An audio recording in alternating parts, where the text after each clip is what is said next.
Hola, soy el doctor Martí Pons del Hospital Sant Joan de Déu de Barcelona y en esta charla vamos a hablar de la ventilación no invasiva en patologías crónicas.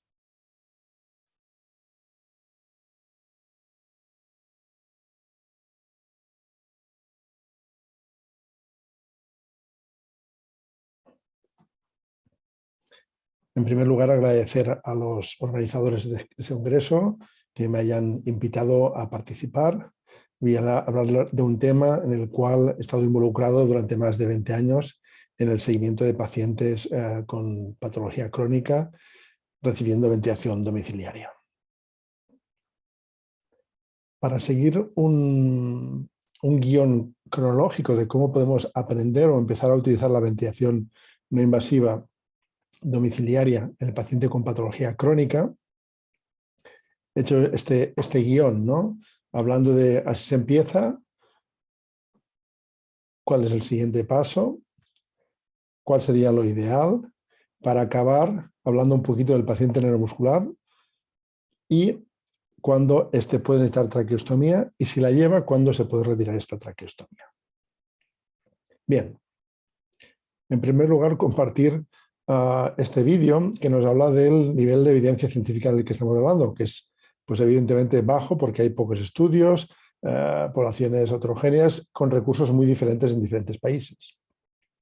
Entonces, ante una dificultad, el aprendizaje de un proceso, nos encontramos que muchas veces no sabemos cómo cruzar esa valla y, aunque sea con bajo nivel de evidencia, lo que voy a intentar compartir es algunas ideas para que juntos podamos en el futuro cruzar la valla y ofrecer a nuestros pacientes la ventilación no invasiva en la patología crónica.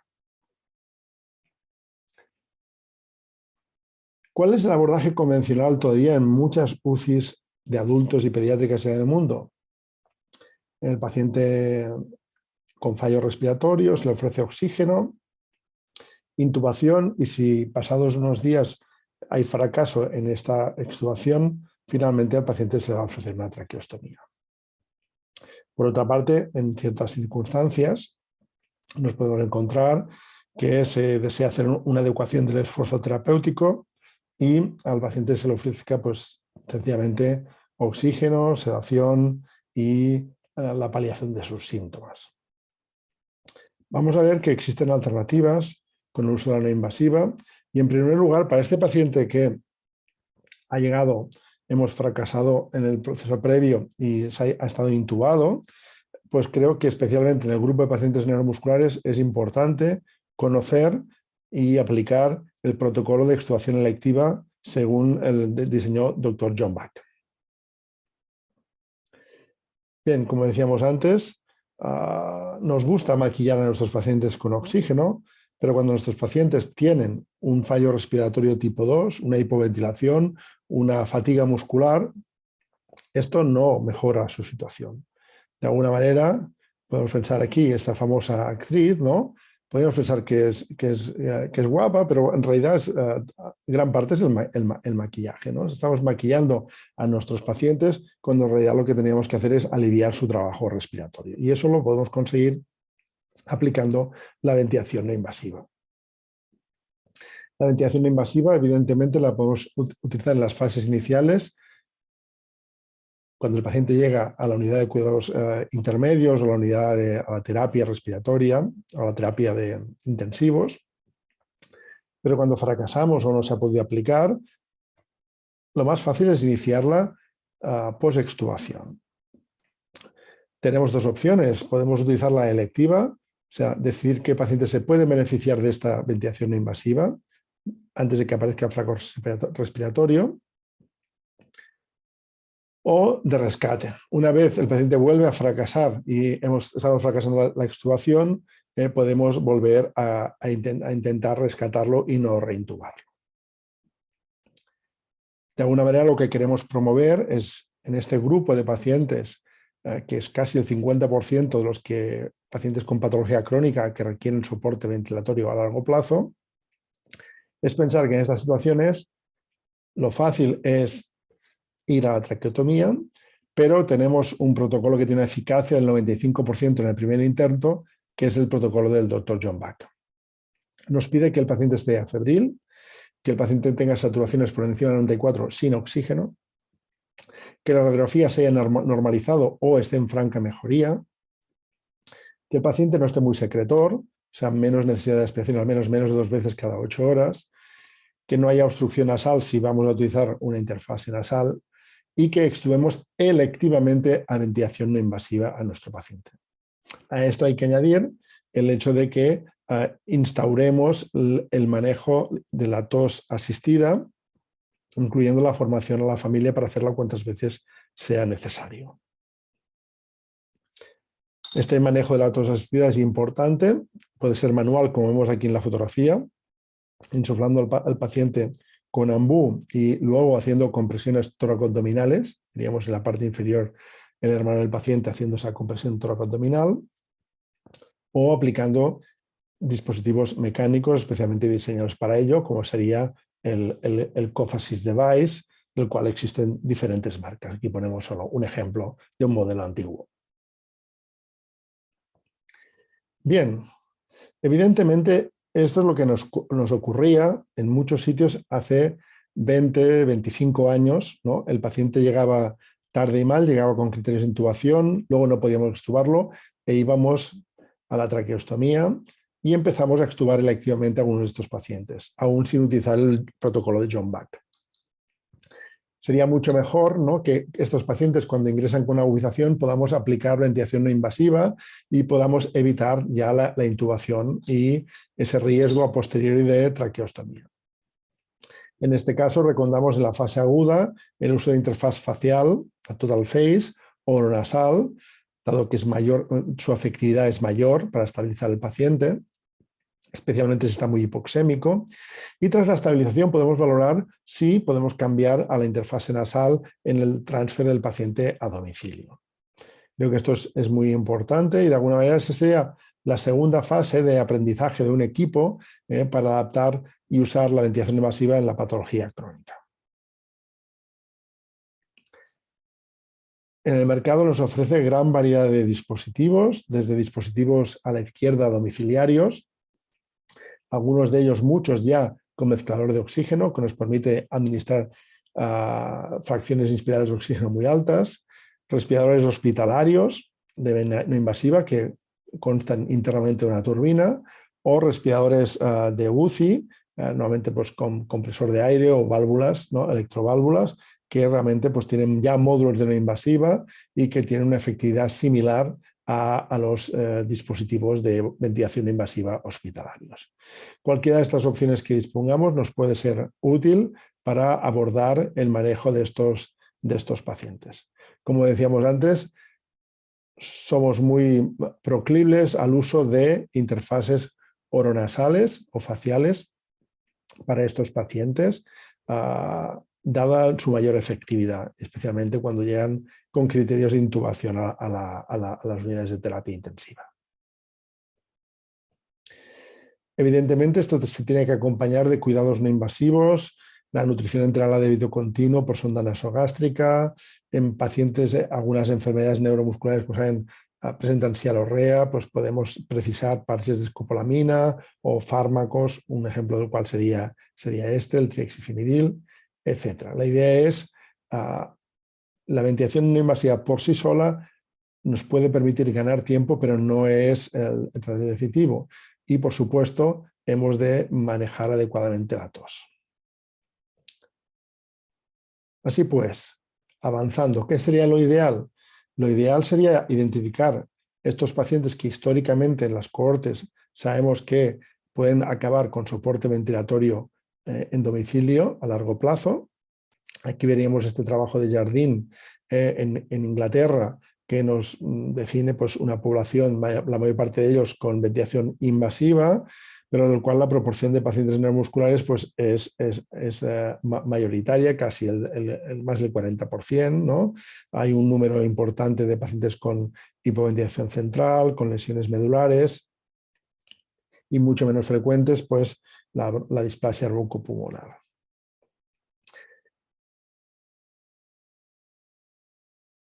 Bien, existe en nuestro hospital una unidad de tratamiento integral del paciente neuromuscular, en el cual inicialmente el servicio de neurología diagnostica y empieza el seguimiento de estos pacientes junto con el equipo de rehabilitación y medicina física para, en función de los síntomas, derivar hacia el servicio de ortopedia para la cirugía de escoliosis o a la unidad funcional de neumología para el manejo de problemas respiratorios. Desde el servicio de ortopedia, si el paciente no presenta síntomas respiratorios, igualmente antes del preoperatorio se deriva al paciente para hacer una evaluación detallada y prevenir posibles riesgos. ¿Qué valoración se realiza por parte del equipo de neumología? Hay una valoración clínica con una anamnesis, valorando los antecedentes y las patologías que ha presentado el paciente a nivel respiratorio. Evidente, las pruebas funcionales respiratorias en los pacientes colaboradores son importantes. Vale la pena mencionar que hacerlas en sedestación y en decúbito nos permite analizar la funcionalidad del diafragma en enfermedades como el déficit de colágeno 6, en pacientes con enfermedades desmielinizantes como el Charcot-Marie-Tooth y, por lo tanto, pacientes que una prueba funcional en sedestación nos podría llevar a engaño. El análisis objetivo de la tos lo hacemos mediante el peak flow o el copic flow. Nosotros, siguiendo la escuela de John Bach, utilizamos mucho la gasometría capilar venosa para ver el nivel de bicarbonatos que hace el paciente, para ver la respuesta indirecta de un riñón a una acidosis respiratoria persistente. En casos de dudas podemos utilizar la pulsioximetría nocturna, como veríamos aquí a la derecha, y puntualmente, por supuesto, hacemos uso de la polisomnografía para diagnosticar signos de apneas obstructivas o para diagnosticar pacientes con hipoventilación nocturna con clínica dudosa y que tienen la gasometría normal. En algunos casos, pues, el TAC pulmonar nos puede ayudar a la valoración del parénquima pulmonar y otros riesgos asociados al paciente.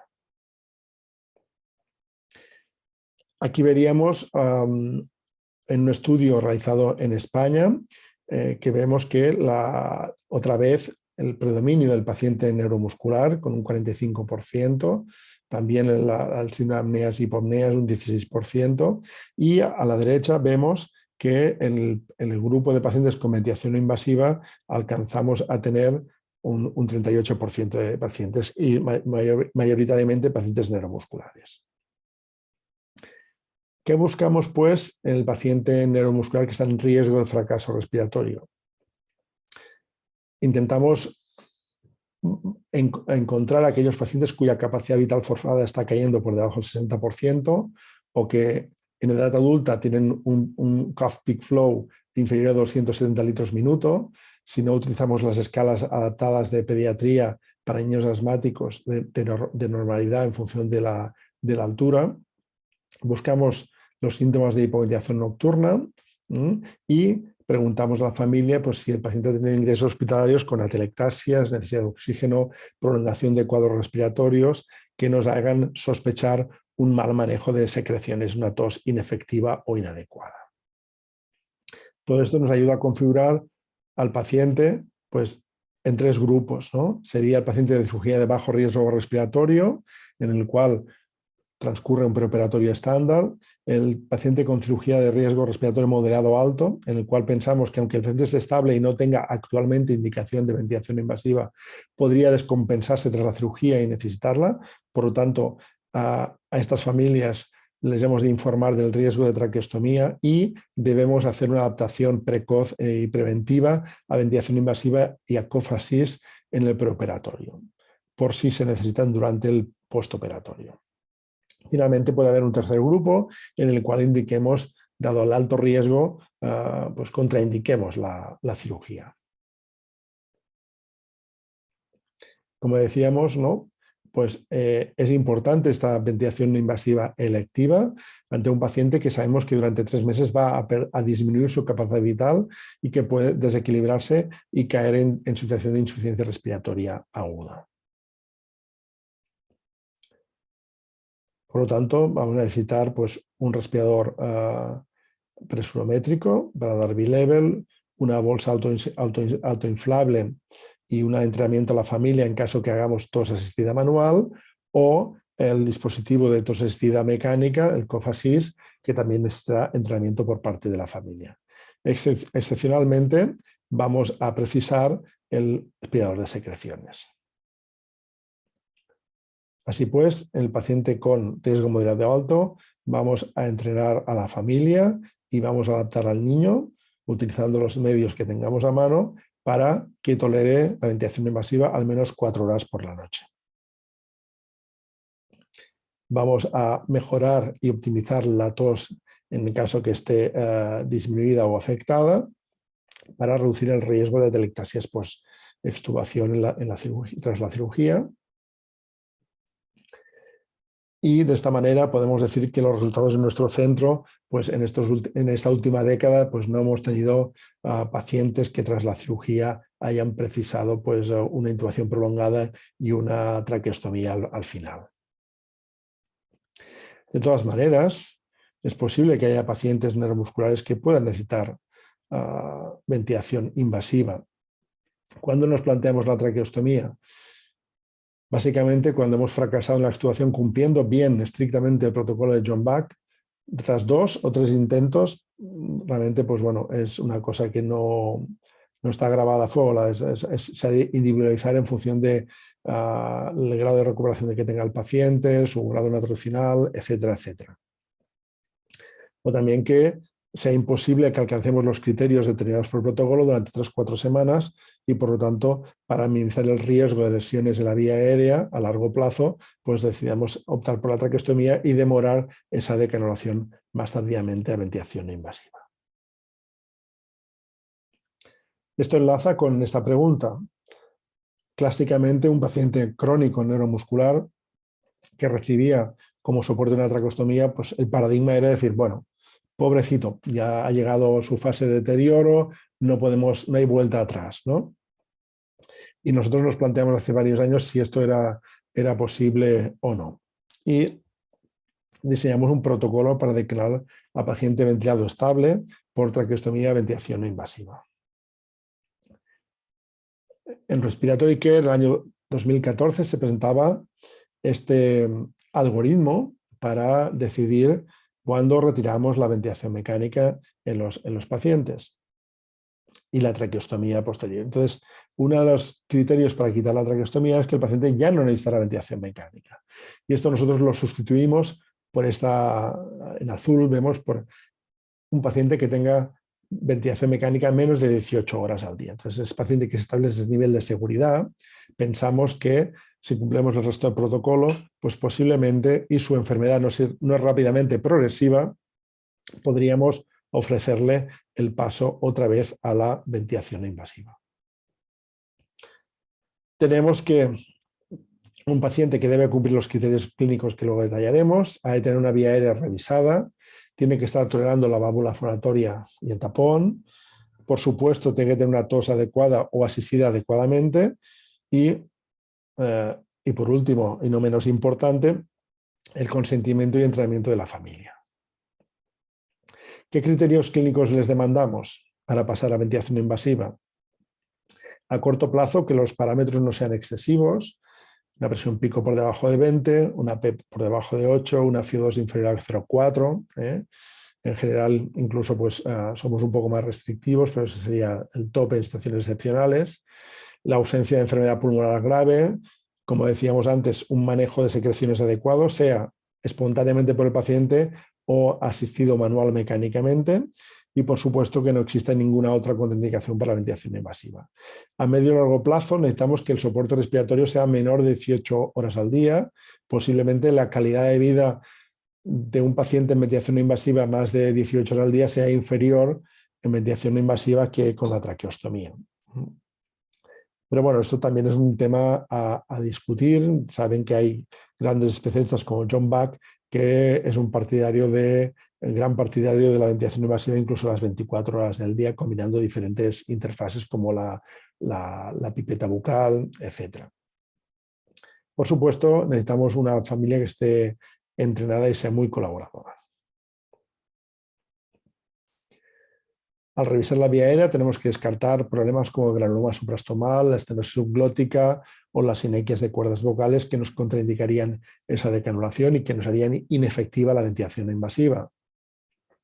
A nivel mecánico, dinámico, nos tenemos que asegurar que el paciente es capaz de manejar y expirar adecuadamente por la vía aérea superior, ¿no? Y eso pues lo haremos con periodos progresivos de larga duración, con la válvula fonatoria y finalmente con el tapón. En casos excepcionales nos podemos plantear pues usar el tapón con dispositivos de estoma que mantengan la permeabilidad de la vía aérea y que disminuyan el trabajo respiratorio al no estar la cánula ocupando una parte importante del diámetro de la vía aérea. En cuanto a la tos adecuada o asistida, pues veríamos aquí un ejemplo de una niña que no tenía afectación, tenía la fuerza de los brazos mantenido y por lo tanto muy colaboradora y que era capaz de hacer pues ella misma la tos asistida.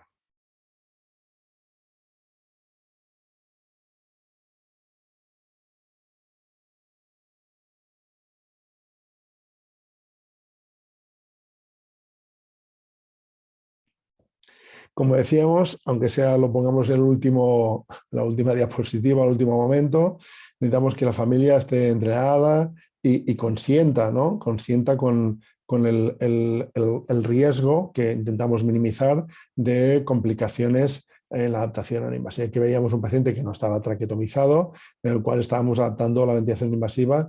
El niño pequeño, muy simpático, le pedíamos la opinión. Entonces, el principio nos dije cómo piensa utilizar la ventilación invasiva.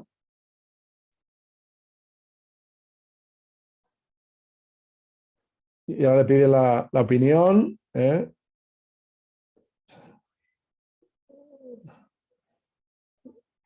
Ya digo, el consentimiento es importante. Bien, aparte de este vídeo de broma de este niño simpático, ¿no? Decir que en estos últimos años nuestros resultados han sido buenos, ¿no? Hemos podido decanular a 11 pacientes y estos pacientes llevan entre 1 y 12 años libres de traqueostomía. Algunos de ellos eran hernias diafragmáticas, otros eran pacientes con enfermedades neuromusculares como déficit de merosina, como Duchenne, como pacientes con lesiones medulares por distocia en el parto, etc. Y en el momento actual tenemos 3 pacientes pendientes también de decanular la ventilación invasiva. En alguno de estos pacientes estamos utilizando la pipeta bucal como soporte durante el día en pacientes que utilizan más de 12 horas la ventilación invasiva, entonces durante el día necesitan soporte ventilatorio y la verdad es que la experiencia ha sido muy, muy positiva. Para ir acabando, nuestro objetivo es que los pacientes que reciban ventilación con respiradores domiciliarios no se queden encallados en los hospitales, ¿no? Que puedan ser derivados a su domicilio gracias al aprendizaje de los médicos, los terapistas respiratorios, el equipo de enfermería, todos alrededor del paciente, seamos capaces de formar a la familia en aquellos sitios donde no tenemos recursos sanitarios en el domicilio, por ejemplo, como en España, para que realmente pues, no nos bloqueen las camas de intensivos, ¿no? Como ocurre en muchos lugares todavía en el mundo. Bien, de alguna manera al final nos gustaría que los intensivistas o los anestesiólogos, ¿no? se tuvieran que limitar en muy pocos casos a intubar al paciente con el laringoscopio y la hoja del laringoscopio la puedan utilizar para actividades más lúdicas. Muchas gracias por la atención y espero que sus preguntas y sus comentarios. Para aquellos que estén interesados en profundizar en el tema, avalados por la SECIP, disponemos de cursos de formación de ventilación invasiva en esta plataforma. Muchísimas gracias.